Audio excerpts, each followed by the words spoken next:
In the summer of 1983, a charter plane carrying 6 passengers vanished while flying over California's Sierra Nevada mountains.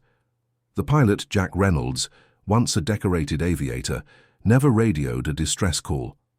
Search crews scoured the skies and canyons for weeks, but the plane and everyone on board simply disappeared into the wild. For decades, it was one of aviation's most haunting mysteries, but 41 years later, climate shifts uncovered a piece of twisted metal buried deep within a glacier. And inside, investigators found not just wreckage, but a flight recorder, a pilot's journal, and something far more disturbing. A secret Jack had taken with him into the storm, one that would unravel everything they thought they knew about the crash and about the man who was flying the plane. Chapter 1. The Final Flight. Jack Reynolds sat alone in the dimly lit terminal, the hum of fluorescent lights buzzing softly overhead. It was early morning in 1983, and the chill of the Sierra Nevada foothills seeped into the cold air. Today was supposed to be just another routine charter flight, a quick trip over the rugged mountain range, ferrying 6 passengers to their destination. Nothing unusual, nothing that should go wrong. He glanced down at the worn leather flight log on his lap, the pages creased and smudged with years of use. Jack was a seasoned pilot, with nearly 2 decades behind the yoke, but there was a weight pressing on his chest this morning, one that had little to do with the flight itself, a flicker of unease, an itch of regret, a shadow of something darker lurking beneath the surface. In the small waiting room, the 6 passengers gathered nervously, chatting quietly amongst themselves. There was a young couple clutching hands, their eyes wide with excitement and hope. A businessman checked his watch, lost in thought about the deal he hoped to close. A mother hugged her child tightly, whispering soothing words. Each had their own story, their own dreams for the journey ahead. Jack pushed the thoughts aside as the pilot's call came through the radio. It was time. The twin-engine plane sat waiting on the tarmac, its metal skin gleaming faintly in the morning light. To the passengers, Jack was their steady captain, their guide through the skies. But fate was unpredictable. As the engines roared to life and the plane began taxiing, none could know that this flight would become a haunting mystery, a story frozen in time for decades to come. Chapter 2. A Hidden Demon. Behind the calm, confident face Jack Reynolds showed to the world lurked a far darker reality. For years he had battled a secret addiction, alcoholism, that gnawed at him like a hidden demon. It was a silent war waged in the shadows, far from the eyes of his passengers and even his employers. To most, Jack was the dependable pilot who got the job done, but beneath the surface, his grip on control was slipping. Jack's drinking had started innocently enough, after long shifts, a way to unwind, a drink to ease the weight of fatigue. But what began as casual relief quickly spiraled into dependency. The bottles piled up, hidden behind loose panels in the cockpit, stashed in his luggage, downed in hotel rooms far from home. He told himself he was managing, that he could stop any time, that he was still safe to fly. But deep down, he knew the truth. On this morning, as he performed his pre-flight checks, a faint tremor in his hands betrayed the turmoil inside. His heart pounded not just from the rising altitude to come, but from the fear that one wrong move might expose the fragile facade he'd built. The guilt weighed heavy. Every sip had come at a cost, not just to his health but to the lives now entrusted to him. Yet Jack had convinced himself that this flight would be different, that somehow this time he could keep the demons at bay. The passengers didn't need to know about his inner struggles. They needed a steady hand, a calm voice, a captain who inspired trust. But the pressure was mounting. The long night's drinking had left him exhausted and unfocused. His judgment, once sharp and sure, was beginning to blur. The lines between safety and risk, right and wrong, were becoming dangerously thin. Jack sat in the cockpit, gripping the controls, fighting the urge to reach for the bottle hidden just out of sight. This flight wasn't just a journey across the mountains. It was a battle for survival against the demons within. Chapter 3. The Passengers' Stories. The small charter plane was more than just metal and engines. It carried lives filled with hopes, dreams, and stories that would soon be forever changed. Each of the 6 passengers had a unique reason for boarding that morning, and their hopes made the tragedy that followed all the more heartbreaking. First, there was Sarah and Michael, the young couple in their late 20s.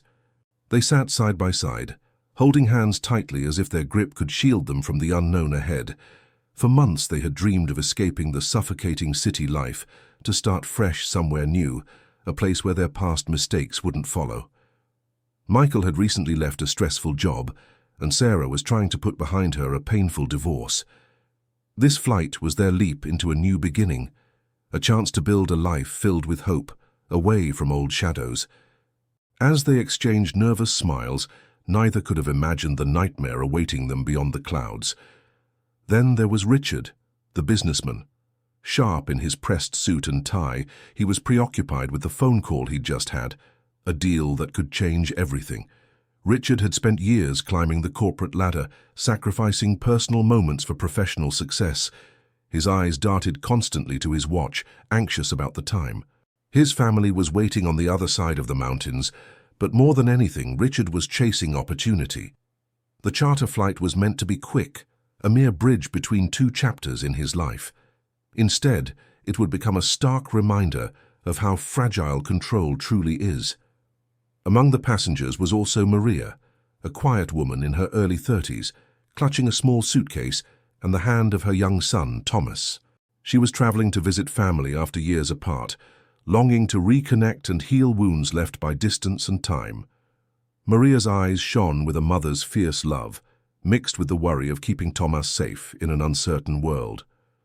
She whispered soft reassurances to her son, telling him stories of the mountains they would soon fly over. To her, this flight was more than travel. It was a journey home. There was also an elderly man named George, a retired schoolteacher with silver hair and a gentle smile. George had always loved flying, but this trip was different. It was to attend his granddaughter's wedding. He carried a worn photo of his late wife in his jacket pocket, a reminder of the love that had shaped his life.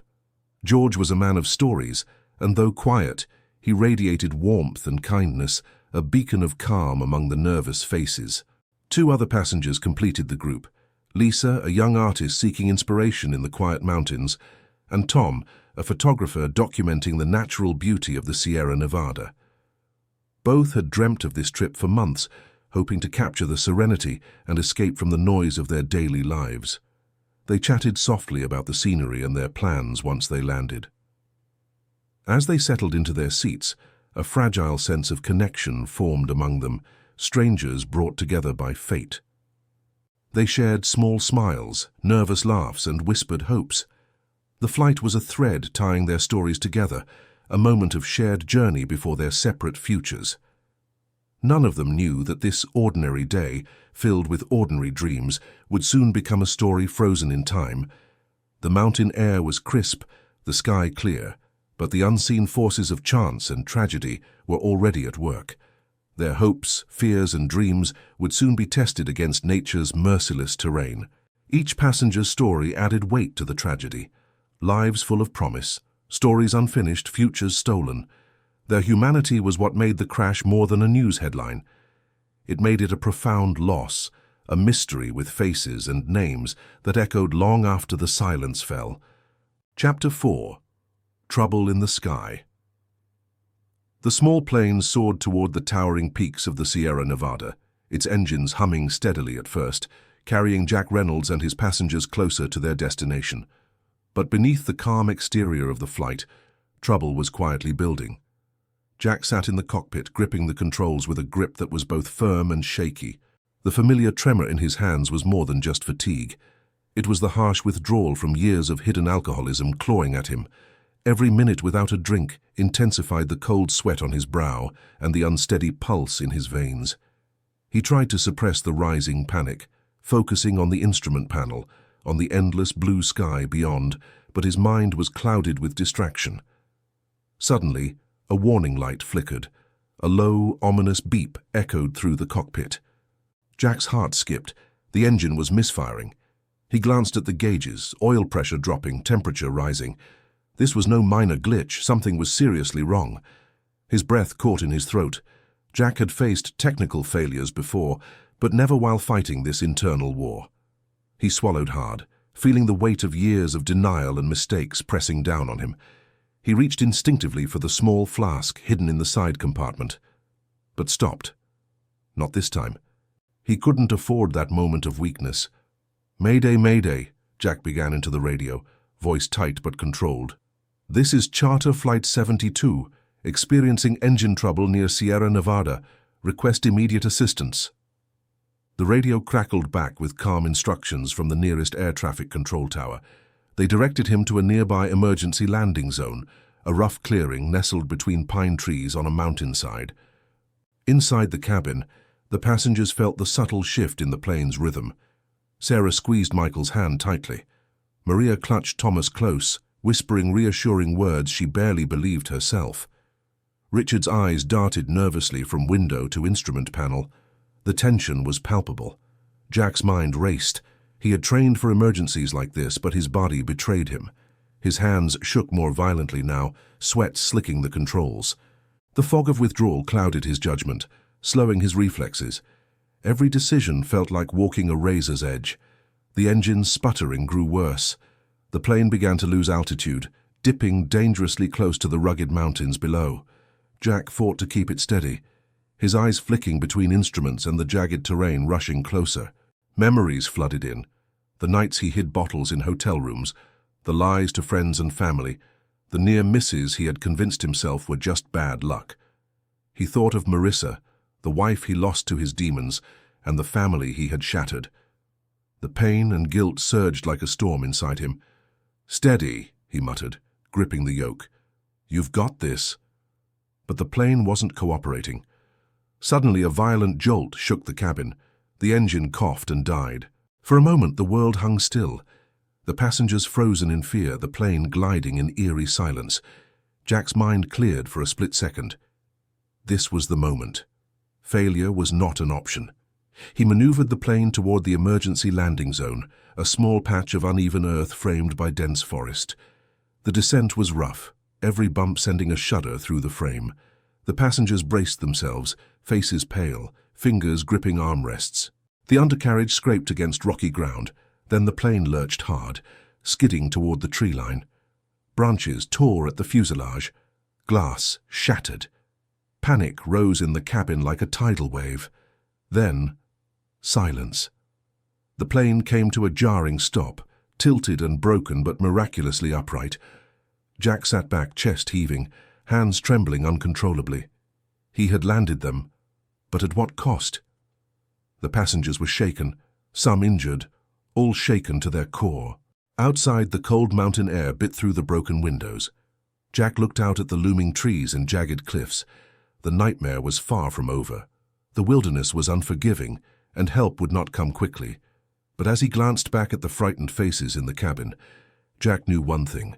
Survival would demand more than flying skills. It would demand confronting the demons he'd tried to bury, or be lost to them forever. Chapter 5. The Last Radio Call. The crackling static filled the small cockpit as Jack Reynolds gripped the radio's microphone tightly, sweat beading at his temples. His voice was calm but carried a tremor that belied the tension tightening his chest. Every second mattered. "Mayday, mayday," Jack called out again, his words clipped but urgent. "Charter Flight 72, experiencing engine trouble near Sierra Nevada. Request immediate assistance. Coordinates 38.9 north, 119.6 west. Repeat, mayday." The radio hissed back with a steady voice from the regional control tower. "Flight 72, we hear you. Confirm nature of emergency." Jack took a deep breath, trying to steady his nerves. The plane shuddered beneath him, a sickening vibration that rattled the controls. "Engine failure," he replied. "Losing altitude, attempting emergency landing on rough terrain. Passengers are 6 souls on board."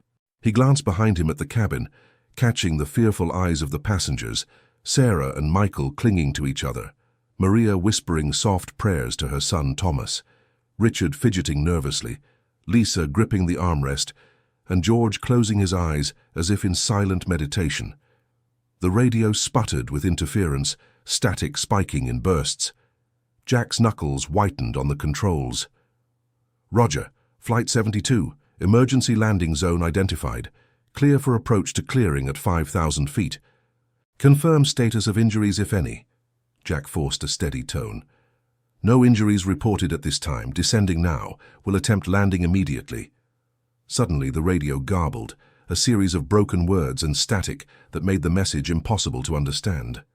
Jack's heart pounded as he repeated, Flight 72 to tower. Come in. Do you copy? Over. The silence stretched, thick and heavy, broken only by the growling engine struggling to stay alive. A faint crackle interrupted the stillness, but instead of clear words, only fragments came through. Engine. Fail. Can't. Hold. Descending fast. Jack's voice wavered, panic creeping in despite his best efforts to stay composed. Mayday, mayday. Engine failure and can't maintain altitude. Attempting emergency landing. Passengers. Then the radio cut out completely. Silence swallowed the cockpit like a void. Jack slammed his fist against the dashboard, desperation flooding his chest. No, come on, damn it. He tried the radio again, frantic. Flight 72 to towers, please respond. Nothing. The connection, their final lifeline, had been severed. In the cabin, the passengers heard the abrupt silence and felt the shift in atmosphere. The steady hum of the engine dropped to an ominous silence. Fear was palpable, whispered prayers, tears, and clenched fists. Maria held Thomas close, whispering reassurances she desperately hoped were true. Jack's breath came fast and shallow. His mind raced through every emergency drill he had memorized, every flight he had landed under duress. But now, with no help on the way, it was just him and the mountain. Outside, the plane's nose dipped sharply as the altitude dropped dangerously low. Jack fought the controls, each second a battle against gravity and fate. The trees and rocks loomed closer, their shadows stretching like fingers ready to grasp the doomed aircraft. The last radio call was not just a message. It was a cry for survival, a desperate attempt to cling to hope as the plane hurtled toward an uncertain end. And then, silence. The mountains swallowed the sound, the cries, and the fears. The final contact was lost, leaving only the whispering wind to carry the unanswered prayers. Chapter 6. The world outside the cockpit window had turned into a swirling nightmare. Snow whipped violently across the windshield, each flake a blinding shard against the grey-white storm that masked the jagged peaks of the Sierra Nevada. The plane shuddered violently as it fought the brutal wind and the unforgiving mountain air. Jack Reynolds' grip on the controls was iron-tight, knuckles pale and trembling. His heart thundered like a drum in his chest. Every instinct screamed for him to regain control, but the plane was slipping into a terrifying spiral, spinning like a leaf caught in a deadly gust. The storm roared in his ears, drowning out everything but the cacophony of the engines struggling, the frantic thumping of his pulse, and the panicked breathing of the passengers behind him. In this frozen chaos, time stretched thin, and the world narrowed down to the immediate, heart-stopping fight for survival. Jack's mind flashed with memories. The wife he lost, the family shattered by his secrets and mistakes, the years spent trying to outrun the demons that clawed at his soul. He had promised himself this flight would be different, that this time he would protect the lives entrusted to him no matter the cost. But now, with the storm blinding his vision and the plane spinning out of control, those promises felt fragile and distant. He fought the controls desperately, countering the spiral with every ounce of strength left in his body. The altimeter was dropping fast. The unforgiving mountain peaks loomed closer with every terrifying second. Snow and ice whipped against the fuselage like shards of glass, rattling the plane as if it might break apart. In the cabin, the passengers clung to their seats, white-knuckled and wide-eyed. Sarah's whispered prayers mixed with Maria's soft sobs. Thomas gripped his mother's jacket, his small body trembling. Richard's face was pale as death, and George closed his eyes, bracing for the inevitable. Jack's voice came over the intercom, steady despite the storm. "Hold on. We're going to make it." But even as he spoke, the plane bucked violently, lurching toward the jagged rocks below. With a gut-wrenching crash, the fuselage slammed against the mountain's rocky slope. Metal groaned and twisted as the plane skidded, scraping against ice and stone. The impact shattered windows and tore through the fragile shell. Passengers were thrown violently against their restraints, cries of terror and pain filling the cabin. Jack's head slammed against the cockpit frame. Pain exploded behind his eyes, but he stayed conscious, fighting to keep the plane upright. For agonizing moments, the aircraft skidded and twisted down the mountainside, finally coming to a shuddering halt amid a tangle of snow-covered pines and broken rock. The cabin was silent, except for the heavy breathing of the survivors. Dust and snow settled like a cold shroud over the wreckage. Jack unbuckled himself, shaking, pain shooting through his ribs and limbs. He staggered toward the cabin, his voice hoarse but resolute. "Is everyone okay? We have to get out. Now." Sarah's voice trembled but was alive. "I think so. Tomas is scared." Maria held her son tight, tears streaming down her cheeks. "We're alive." But Jack's eyes searched the wreckage, wary. The storm was far from over, and the mountains held their secrets tightly. As the icy wind howled around them and night began to fall, one grim truth settled. Survival was just the beginning. Chapter 7. Frozen in Time. The brutal crash had torn the small charter plane apart, scattering twisted metal and broken dreams across the unforgiving landscape of the Sierra Nevada. But what fate had seemingly buried beneath a frozen tomb was not lost, it was trapped, suspended in time by the relentless grip of ice and snow. As the storm passed and the mountains settled into a cold, eerie silence, nature began its slow, patient work. Years turned into decades. Winter after winter, the wreckage was swallowed bit by bit beneath layers of snow. Each season added a fragile blanket of white, a silent shroud that concealed the tragedy from the world. The glacier grew, slow, steady, and unforgiving. Its icy grip encased the remains of Flight 72 in a prison of crystal-clear blue ice, preserving the fragments of the past in haunting stillness. Inside that frozen tomb, time froze with the wreckage. The shattered cockpit, the seats twisted out of shape, and the personal belongings of 6 passengers. Each piece was locked away in a silent, frigid pause. The tiny lives trapped inside the plane remained suspended in the same terrifying moment they had crashed, frozen between hope and despair. Nearby, the mountain's timeless gaze watched over the glacier. It was an indifferent witness to decades of winter storms, the sun's slow arc across the sky, and the shifting weight of ice. The secrets of Flight 72 lay buried deep beneath the surface, unreachable and unknown. Families searched for answers. Loved ones waited, clinging to hope and haunted by the unanswered questions. Jack Reynolds, the troubled pilot, became a ghost in the memories of those left behind, his fate whispered in prayers and feared in silence. In the modern world, technology advanced. Satellite imagery, glacier studies, and the unrelenting curiosity of adventurers began to peel back the layers of ice hiding the past. In a remote research station, glaciologists noticed an anomaly, a shape unlike the natural curves of ice, sharp and unnatural, protruding from the glacier's surface. Excitement and disbelief rippled through the scientific community as an expedition was organized. Equipped with ice drills, thermal imaging, and search equipment, the team ascended into the icy wilderness. The weather was merciless, the climb treacherous, but the promise of solving a decades-old mystery propelled them forward. As the drill bit pierced the glacier's surface, the first fragments of metal emerged. A twisted piece of fuselage coated in frost, marked by peeling paint and the faint remnants of Flight 72's charter insignia. Each layer of ice removed revealed more. Cockpit instruments, a broken compass, the shattered remains of a radio.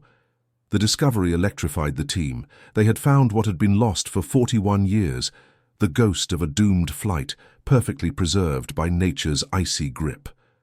But with revelation came deeper questions. What had really happened on that final flight? Why had the wreckage remained hidden for so long? And what stories lay trapped inside the frozen remains? Stories of courage, fear, desperation, and survival. The glacier began to give up its secret slowly, as if reluctant to release the truth. The crushed cockpit was a haunting sight, a frozen snapshot of tragedy. Among the wreckage, personal effects were found. A torn flight manual, a child's toy, a weathered photo, each telling its own silent story. The mountain had kept its terrible secret hidden beneath ice and snow for more than 4 decades. Now, the frozen silence was broken. The past was thawing, and with it the memories of Flight 72 and those on board were finally rising again. For the families waiting so long, for the investigators piecing together the mystery, and for a world eager to understand, the glacier's icy heart held the answers. But they would come at a cost. The mountain demanded respect, and the truth would challenge everything they thought they knew. In this frozen moment, history and nature collided, and a story trapped in ice began to thaw. Chapter 8. The Search Begins. When Flight 72 failed to arrive at its destination, alarm bells rang immediately. Jack Reynolds and his 6 passengers had vanished into the vast wilderness of the Sierra Nevada. What was meant to be a short, routine flight had turned into a nightmare, a disappearance that would grip the nation and haunt the families for decades to come. The initial hours were critical. Search and rescue teams were mobilized quickly, but the rugged terrain was a daunting adversary. Dense forests, jagged cliffs and deep ravines stretched endlessly under a blanket of thick fog and unpredictable weather. Pilots and ground crews scoured every inch of the map, combing through valleys, mountain ridges, and remote hiking trails, but the plains trail was cold, its signal lost somewhere in the wilderness. Back at the family's homes, anxiety turned to dread. Jack's wife, Laura Reynolds, sat by the phone, her hands trembling, eyes red from tears and sleepless nights. The children of the passengers clung to hope, telling themselves the pilot was experienced, the plane reliable, surely they'd find them soon. But hope is a fragile thing in the wilderness. Days stretched into a grueling week, then 2. Each morning brought new teams and renewed effort, but still no sign. Families watched the news obsessively, clinging to any scrap of information, no matter how small. Friends and strangers alike held vigils, lighting candles for the lost souls trapped somewhere in the Sierra's unforgiving grasp. Jack's past struggles with alcohol, kept carefully hidden from his family, became whispered rumors in the search camps. Some speculated it might have played a role in the crash. Others refused to believe the man they knew could be responsible for the disaster. But no one could deny the pilot's skill. Jack had flown through storms before. What had gone wrong? Rescue workers found scattered debris, a piece of luggage caught in a tree, a broken wingtip tangled in brush, but nothing that confirmed the plane's final resting place. Each clue brought a flicker of hope, quickly extinguished by the harsh reality of the wild. The mountain seemed to swallow every lead, every signal, every desperate shout into the wind. Survivors, no one dared to believe. The chances grew slimmer with every passing day, and yet the search went on. Months later, as the seasons shifted and the snow began to melt, renewed expeditions combed the lower reaches of the mountains. Specialists brought in search dogs trained to pick up human scent, and pilots flew specialized low-altitude sorties, but the Sierra's scale was overwhelming. Families received counseling and the media spotlight dimmed, but the pain never faded. Each unanswered question gnawed deeper. What had happened in those final moments? Did Jack fight to save his passengers? Were there signs of struggle? Or had the mountain claimed them silently, without warning? In the cold, unforgiving wilderness, the story was buried beneath centuries of ice and snow, waiting, silent, for the day the glacier would release its secret. For the families left behind, the search had become more than a mission. It was a desperate plea for closure, a need to confront the silence that screamed louder than any answer. And as the years ticked by, that silence became a weight, a frozen void that only the mountain could fill. But deep in the glacier's heart, the past waited, frozen, waiting to be uncovered. Chapter 9. The Family Left Behind. While the search parties combed the rugged Sierra Nevada, a different kind of battle raged back home, one fought in quiet living rooms, whispered phone calls, and sleepless nights. Jack Reynolds' wife, Laura, sat by the window of their modest family home, staring out into the grey dawn with eyes heavy from worry and sleeplessness. Their son, Michael, just 10 years old, clung to his mother, sensing the weight of the unknown, but unable to understand it fully. For him, Jack was still the hero, the pilot who flew planes and kept them safe. But Laura's heart was torn. The man she loved was missing, and with him, all their plans, their future, their shared dreams. Rumors began to swirl. Some neighbors spoke in hushed tones about Jack's struggles with alcohol, a secret Laura had fiercely protected from the world. Now those whispers threatened to unravel everything. How could the man they loved and trusted have harbored such demons? Did his drinking play a role in the disappearance? The questions cut deeper than any answer could. The families of the 6 passengers were also trapped in limbo. Some were strangers who had booked a flight for business or vacation. Others were friends or couples starting new chapters in life. They clung to each other for strength, united by shared anguish and uncertainty. Every day without news was torture, a roller coaster of hope and despair, prayers offered to a silent sky. At family gatherings and vigils, there was a mix of stoic bravery and heartbreaking sorrow. Friends comforted one another, but grief had already begun to seep in, staining even the happiest memories with doubt. Every phone call, every news update was met with bated breath, only to be met with silence or heartbreak. Laura struggled to hold the pieces of her life together. She wrestled with memories of Jack's laughter and kindness, shadowed by flashes of anger and guilt she never fully understood. Michael asked questions she couldn't answer, while she battled her own fears. Fear that Jack might not come home, fear that their family might never be whole again. Counselors and support groups tried to help, but the ache was raw and personal. The world outside moved on, but inside these homes, time was frozen, waiting for answers that might never come. One night, alone in the dark, Laura whispered a prayer she barely believed in. For Jack's safety, for the truth to be revealed, and for the strength to carry on no matter the outcome. She held Michael close, trying to shield him from the cold shadow of loss that hung over them. Hope was fragile.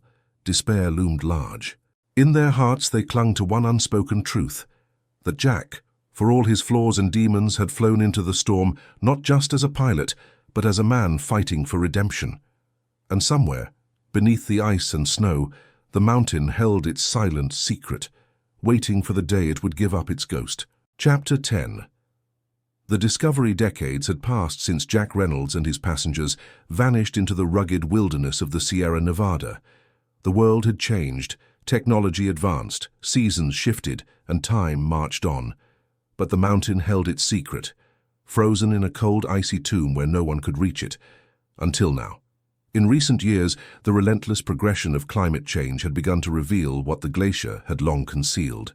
The snow and ice that once blanketed the high peaks were retreating, thinning and cracking. Glaciers that had stood for centuries started to melt, exposing hidden crevices and forgotten relics buried deep within the frozen earth. It was a crisp spring morning when a group of hikers, drawn by the allure of the Sierra's stunning views, stumbled upon something strange.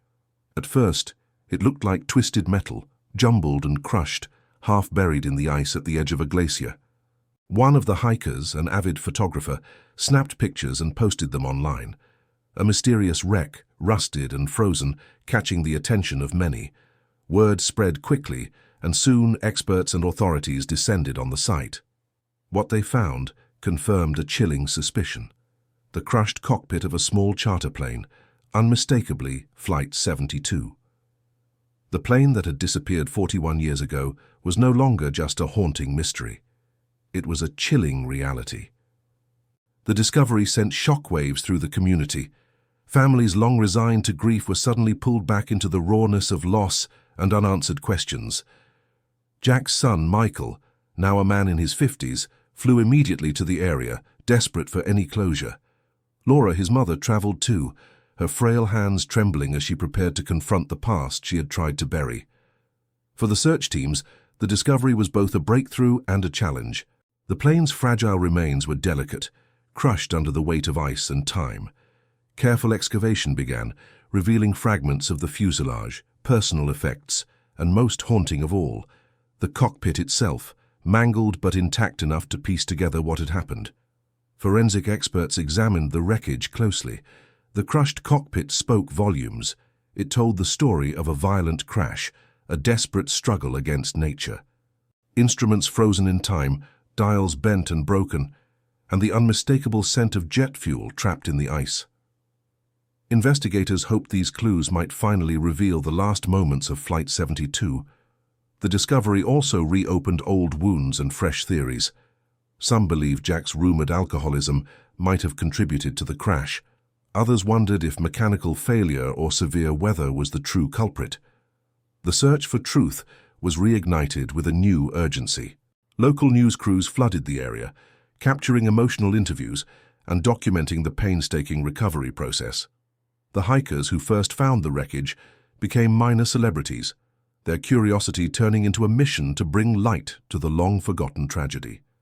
Yet amidst the media frenzy and renewed investigation, a deep solemnity prevailed. This was not just a story about a lost plane. It was about lives interrupted, families shattered, and a mystery buried beneath ice for decades. For Laura and Michael Reynolds, it was a chance to finally face the ghost that had haunted their lives since that fateful day. Standing at the glacier's edge, Michael gazed down at the frozen remains with a mixture of sorrow and hope. "Dad," he whispered, voice breaking, "we're finally finding you." The mountain had kept its terrible secret for more than 4 decades, but no longer. The ice was melting, and with it the silence, revealing a story of tragedy, courage, and the relentless passage of time. As the sun dipped behind the peaks, casting long shadows across the glacier, one truth was clear: the past was no longer buried. It was uncovered, ready to be told. Chapter 11. The truth unfolds. The discovery of Flight 72's wreckage set off a whirlwind of activity. Investigators carefully recovered what remained from the glacier's icy grip: fragments of metal, personal belongings, and most importantly, the elusive black boxes, the flight data recorder and cockpit voice recorder that held the key to unlocking the plane's final moments. As forensic experts worked tirelessly in their makeshift mountain lab, the flight data began to paint a clearer picture. The instruments revealed turbulent weather, erratic altitude changes, and sharp, unexpected maneuvers. But beyond the raw numbers, the voice recorder offered something far more human: the strained voice of Jack Reynolds and the tense atmosphere in the cockpit. The recordings captured Jack's fragmented commands and uneasy exchanges with air traffic control, laced with hesitation and moments of confusion. What shocked investigators most was a faint but unmistakable scent of alcohol on his breath, noted in the toxicology report months later. It confirmed what had long been whispered, but never proven. Jack had been struggling with alcoholism, and on that final flight his battle had reached a breaking point. The cockpit conversations revealed Jack's inner turmoil. He fought to maintain control, battling not only the fierce Sierra Nevada storm, but his own failing condition. His voice faltered, apologies slipped through tense moments, and a haunting admission came through the static. He wasn't sure he was fit to fly that day. But there was more. Analysis of the black boxes indicated a sudden mechanical failure, a critical instrument malfunction that forced Jack to make split-second decisions. The storm complicated everything, masking warning signs and pushing the small plane to its limits. Jack's last transmissions were fragmented cries of struggle as the plane began its final descent. A desperate attempt to find a safe landing spot amid the towering peaks and unforgiving terrain. The data stopped abruptly as the aircraft plunged into the mountain, ending the flight and shattering lives. For Laura and Michael, these revelations were both painful and bittersweet. The truth about Jack's demons explained some of the mystery, but also humanized the man they loved, a flawed hero who had fought courageously until the very end. The passengers' families learned too that their loved ones were caught in a tragic convergence of fate, circumstance, and human frailty. News outlets reported the findings with measured sympathy. Experts debated the roles of human error, mechanical failure, and weather conditions, but the heart of the story was clear. Flight 72 was a tragedy born from complexity and hardship. As investigators continued piecing together every detail, Laura finally found a fragile piece. "He was fighting a war no one saw," she said quietly, "and he never stopped trying to protect those on board." Michael nodded, tears in his eyes. Knowing the truth, it hurts, but it also helps. Dad deserves to be remembered for more than just a headline. The long-hidden secrets of Flight 72 had surfaced, bringing closure and a sobering reminder of the delicate balance between courage and vulnerability. And as the sun rose over the Sierra Nevada, the story of Jack Reynolds and his final flight became more than a mystery. It became a testament to the human spirit in all its complexity. Chapter 12. Jack's Struggle Revealed. As news of Flight 72's discovery and the details of Jack Reynolds' final flight spread, the spotlight shifted from the tragedy itself to the man behind the controls. Friends, colleagues, and those who knew Jack best began to speak out, revealing a side of him few had seen, a man grappling with demons hidden beneath a veneer of calm professionalism. Jack Reynolds was widely regarded as a gifted pilot. His skill and precision earned him respect in the tight-knit aviation community. Yet behind the confident exterior, many admitted Jack was fighting a private battle with alcoholism that slowly eroded his life. One longtime colleague, a fellow pilot named Mark, spoke candidly about Jack's secret struggles. "Jack was one of the best flyers I ever met, but I saw the signs: missed meetings, nervousness, unexplained absences. He kept it hidden well, but it was there. He never wanted anyone to see that side of him." Friends recalled late-night calls and missed dinners, moments where Jack's battle with addiction left him isolated and ashamed. "He was a man torn between two worlds," said Sarah, a close friend from childhood. "The hero in the cockpit and the man battling his own fears and habits at home." Despite his demons, many emphasized Jack's deep sense of responsibility. His addiction never overtook his commitment to his passengers and crew, or so they hoped. The tragedy of Flight 72 was not just in the crash itself, but in the unseen war. Jack was fighting daily. Laura, Jack's daughter, opened up about the toll his struggles took on their family. "We loved him fiercely, but addiction cast a shadow over everything. He tried to get better, but the pressure of his job and his personal battles were overwhelming." The revelations sparked a broader conversation about addiction in high-pressure professions. Experts weighed in on the stigma pilots and other professionals face when seeking help, highlighting the importance of mental health support and intervention. For many, understanding Jack's struggle didn't diminish the pain of loss. It deepened it, adding layers of sorrow and compassion. Jack Reynolds was no longer just a pilot lost to a tragic accident. He was a man, flawed and fighting, who gave everything until the very end. Chapter 13. The Passenger's Fate. As the investigators continued their painstaking work amid the frozen wreckage, the stories of the 6 passengers aboard Flight 72 began to emerge, stories marked by survival, loss, and unimaginable courage. Among the passengers was Emily Carver, a young woman returning home after a long business trip. For days, search teams combed the rugged mountain terrain before finding signs of her struggle. Emily had survived the initial crash, clinging to life despite injuries sustained in the impact. Alone and frightened, she trekked through the bitter cold and snow, using every ounce of willpower to navigate towards safety. Forensic analysis revealed Emily's footprints, a desperate trail that led rescuers to a small cave where she had taken shelter. Her hands were frostbitten and her body weakened, but she had managed to signal a passing hiker before succumbing to exhaustion.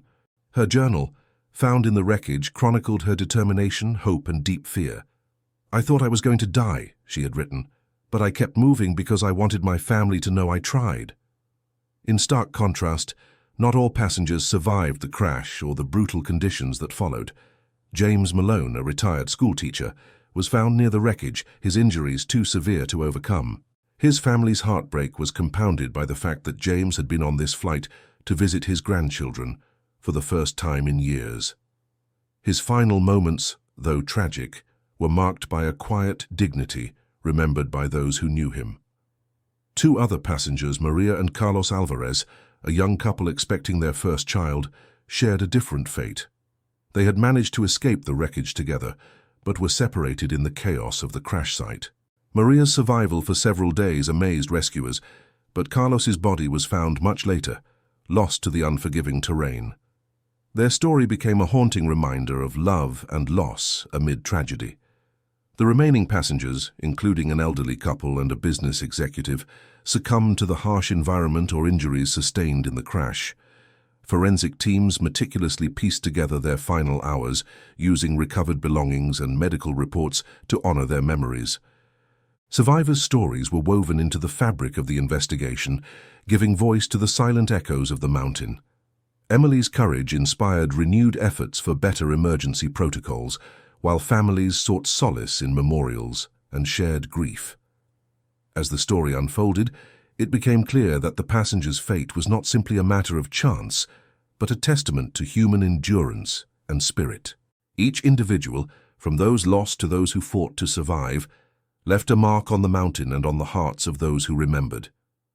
The mountain, once a cold, merciless witness, had become a silent guardian of these stories, a place where tragedy and heroism intertwined.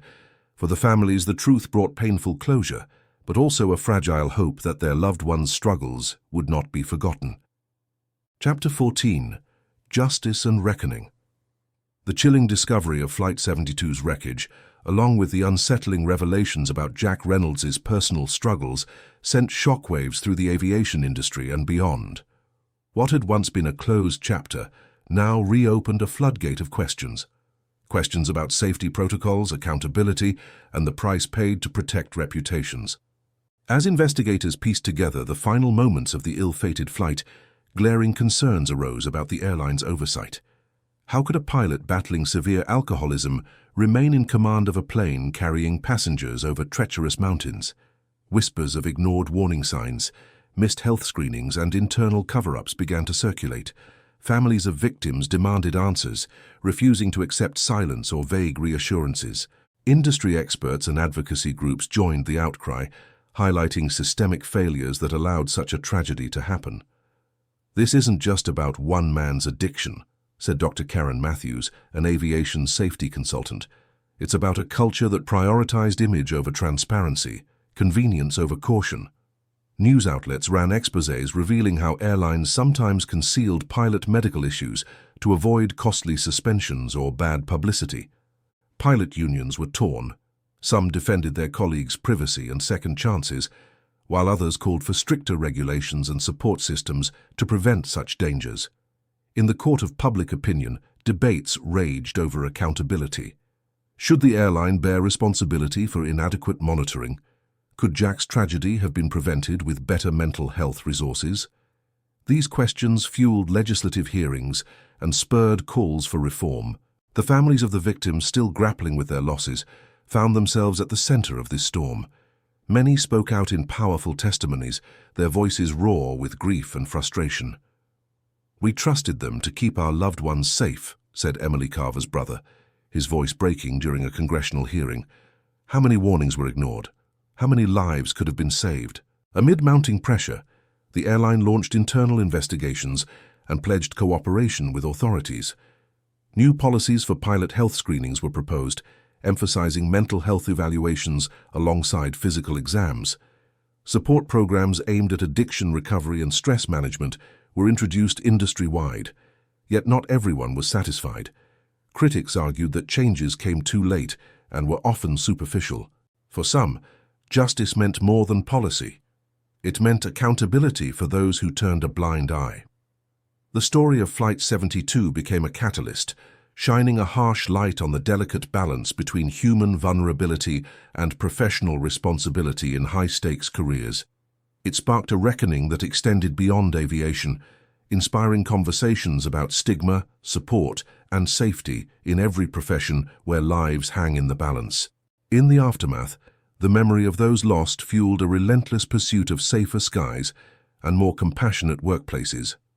The mountain had claimed lives, but it also awakened a movement, one that vowed to honor the victims by ensuring such a tragedy would never be repeated. Chapter 15. A long-awaited closure. For more than 4 decades, the mystery of Flight 72's disappearance over the Sierra Nevada haunted the families and communities connected to those aboard. Generations had grown up with questions that seemed impossible to answer. What really happened to Jack Reynolds, the passengers, and the plane that vanished without a trace? Now, after the wreckage was finally uncovered deep within a glacier, a painful but necessary chapter was opening. In a solemn ceremony near the base of the mountain, families gathered to honor their lost loved ones. Tears mixed with tentative smiles as they listened to officials recount the painstaking recovery and investigation. Each name was spoken aloud, a tribute to lives abruptly and tragically interrupted. Emily Carver's sister held tightly to her mother's hand, both grateful for the closure after years of uncertainty. "Knowing where she is and what she endured helps us heal," she whispered. The discovery had transformed a decades-long nightmare into a story of courage and resilience, a story now shared and remembered. The recovery of personal effects, photographs, and even Jack Reynolds' pilot's log gave families tangible connections to the past. They pored over each artifact, finding solace in memories and the painful truths unveiled. The once cold mountain now seemed almost human, a keeper of secrets finally laid bare. Jack's story, from his struggles with alcoholism to his desperate efforts to protect his passengers, touched many hearts. Some were able to forgive him, others wrestled with anger and grief, but all agreed his story was a reminder of human fragility and the weight of responsibility carried by those entrusted with others' lives. For the investigators and rescuers who had dedicated years to solving the mystery, this moment marked a bittersweet victory. Their work had brought truth where once there was only silence and speculation. "This closure isn't just for the families," said lead investigator Maria Santos, her voice steady despite exhaustion. "It's for everyone affected by Flight 72, a chapter that needed to be finished with dignity and respect." The community that had grown around the legend of the lost flight found new purpose in remembrance. Memorials were erected, not just as markers of tragedy, but as celebrations of courage, love, and endurance. Stories of survival, like Emily's, inspired outreach programs to help those facing adversity in the wilderness and beyond. Yet, healing was not instantaneous. For many, the scars ran deep, wounds carved by decades of unanswered questions and imagined scenarios. Grief counselors and support groups worked closely with families, helping them navigate the complex emotions that surfaced with the recovery. Counselor David Kim explained, "Closure is a process, not a moment. It's about accepting the past, holding on to memories, and finding ways to move forward without forgetting." He emphasized that while the investigation had provided facts, the emotional journey would continue for years to come. Some families found peace in rituals, planting trees, sharing stories, or simply gathering together to remember. Others struggled with the paradox of relief and sorrow, feeling the weight of loss anew, even as answers brought comfort. For the aviation community, the Flight 72 tragedy became a solemn reminder of the importance of vigilance, care, and compassion. Pilots, crew, and regulators recommitted themselves to safety and transparency, honoring those lost by working to prevent future disasters. As the sun set behind the Sierra Nevada, casting long shadows over the glacier that had concealed the plane for so long, there was a collective sense of quiet closure. The mountain's silence had been broken, the frozen story finally told. Families embraced the difficult truth that while the past could not be changed, understanding it allowed the wounds to begin healing. From grief and loss, a fragile hope emerged. Hope that memory would preserve the lives lost, that lessons learned would protect the future, and that the human spirit could endure even the darkest storms. In the end, Flight 72's legacy was one of resilience, love, and the unyielding search for truth. The long night was over, and though scars remained, the dawn promised a new beginning, a chance to remember, to heal, and to carry forward the stories of those who vanished over the Sierra Nevada so many years ago.